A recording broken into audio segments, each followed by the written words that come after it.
Ministério Coordenador Assunto Econômico, MKE, realiza discussão ao tema a força crescimento econômico no emprego e a Timor-Leste, e desenvolvimento e a setor privado.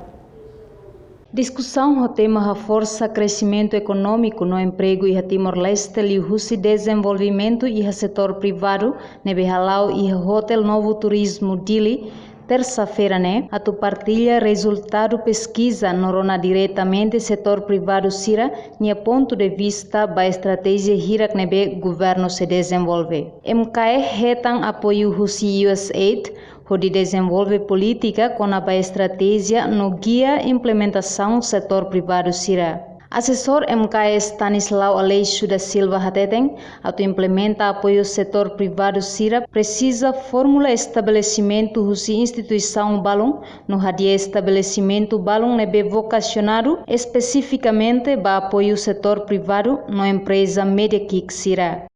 Isso é baseado na política de Bequia, com aspectos concretos para a implementar o programa. Depois será bom insama a implementar então precisa dar um valor, precisa reformula estabelecimentos institucionais de valor, reformula nessa guia e ao mesmo tempo ali falei estabelecimento de valor na vez que vocacionado especificamente para apoio do setor privado, na língua pequenas e médias empresas, negócios pequenos ou negócios médios.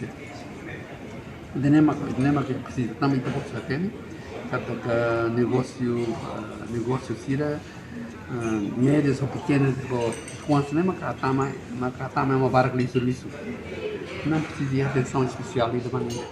Nia mosatutang política irane atuharemos envolvimento jovem sira e setor privado. Comunidade de bot, população de bot jovens.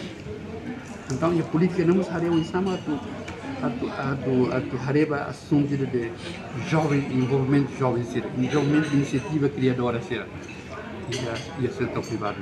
Pesquisa na BMK Liu Husi Tulung USAID antes realiza de ONA meios com a portifica política e economia nacional nebe orientada o insa melhora recurso humano setor privado siranian no mos facilita setor privado sira o de acesso crédito liu husi instituição financeira sira nebe existe e Timor-Leste. Participa e discussão representante presidente Câmara Comércio e Indústria Timor-Leste CCITL Julião Fernandes, assessor MKE Stanislau Aleixo da Silva, equipa USAID nebe acompanha Liu Husi conferência Zoom no participantes Husi Ministério relevante sira. Reportagem Adaza Vieira, Juliana Ranahi, Televisão Timor Post.